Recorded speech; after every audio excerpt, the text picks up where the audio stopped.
Estou aqui com a psicóloga Mônica Portela. Mônica, eu tenho a impressão que as pessoas nessa hora não compram só pela emoção e não compram só pela razão. Se eu estou certo. Ou você acha que tem como separar as duas coisas? Boa tarde. Bem, boa tarde, Sidney. Em geral, as pessoas compram pelos dois motivos. A compra pode ser racional ou emocional.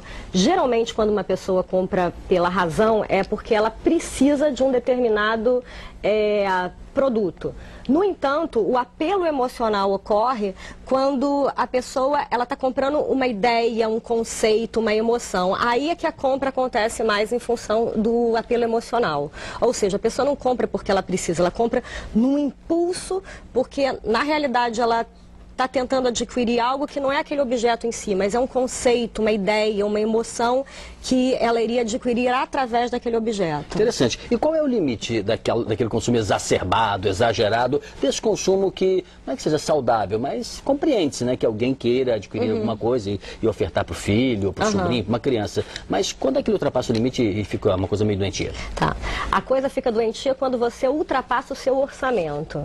Então, na realidade, só cada consumidor é que vai poder dizer até que ponto ele está exagerando ou não, né? Mas aí vamos supor que isso aconteça, e acontece infelizmente em muitas situações da vida, né? Quem é que não comprou demais, depois, meu Deus, não tem como arcar com as minhas despesas. Mas como é que isso serve como exemplo para as crianças? Onde é que isso cria um problema, um exagero, um risco até para a educação da criança?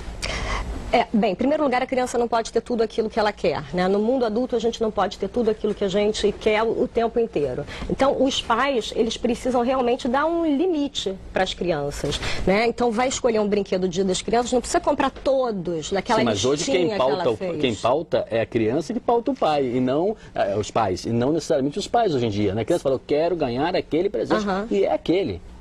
E isso é um problema seríssimo, porque hoje em dia a gente vê uma série de crianças sem limite, que querem ganhar tudo em qualquer momento, e os pais é que precisam inverter isso, que é uma inversão de como as coisas devem funcionar.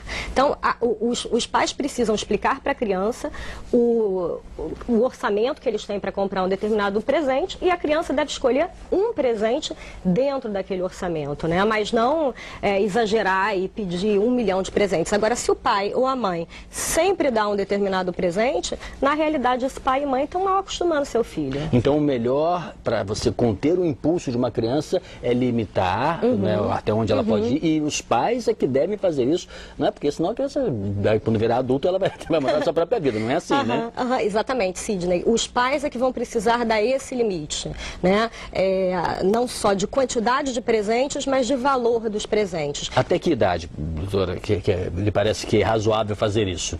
Olha, quanto mais cedo os pais começarem a educar os filhos no que se refere ao valor do dinheiro e o quanto custa um determinado presente, melhor esse filho vai poder se virar no mundo adulto. E o que mudou nos dias de hoje que faz com que a tendência seja diferente, até esse aumento do consumo em comparação ao passado? É a oferta de produtos? Hoje em dia, o marketing, as campanhas de publicidade, eles criam um apelo muito forte para a pessoa sempre querer mais, mais e mais e nunca ficar satisfeita. Então, por exemplo, às vezes é lançado um brinquedo ou um produto, 2 semanas depois lançou algo com uma pequena inovação, e aí cria-se uma necessidade, a pessoa ávida por atender essa necessidade emocional, que não, como eu falei anteriormente, não é aquilo que ela precisa, mas sim atender uma demanda emocional, ela vai lá e compra o novo modelo que tem uma borboletinha de diferente do modelo anterior, digamos assim. Nós temos perguntas de assinantes aqui com relação a como deve se comportar com essas novidades tecnológicas, porque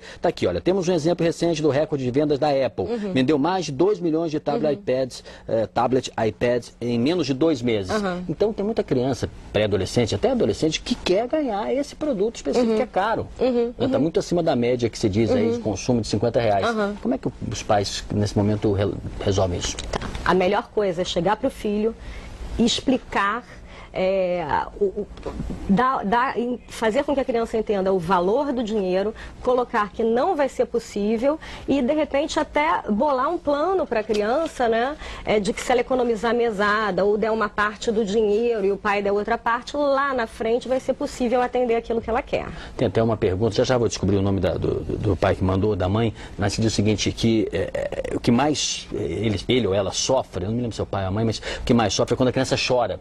Então você você faz isso, cria limites, diz que não vai dar, ou que não pode, explica que não pode dar, que não tem o dinheiro, e ela chora sofrendo. E aí quem sofre junto são os pais. Concordo plenamente, Sidney. Quem sofre junto são os pais. É um sofrimento terrível, é difícil para os pais negarem. No entanto, eu gostaria de deixar essa mensagem muito séria para os pais. Se eles derem o que a criança quer naquele momento, isso vai ser um problema muito sério, porque na realidade você está ensinando a criança a fazer birra e a chorar quando ela quer alguma coisa, né? Você está ensinando ela que quando ela chora, ela ganha tudo que ela quer. Então, nesse momento, papai e mamãe precisam seriamente segurar a ansiedade, né?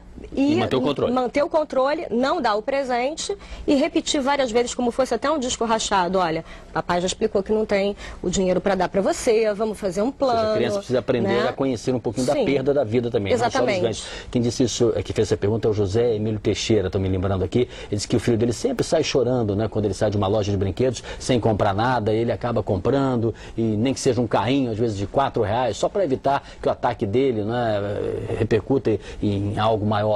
Ele diz que não deixa de comprar, mas para consolar o choro não dá aquele presente que ele quer e dá um outro presente mais barato. Essa lei da compensação é uma boa saída ou não?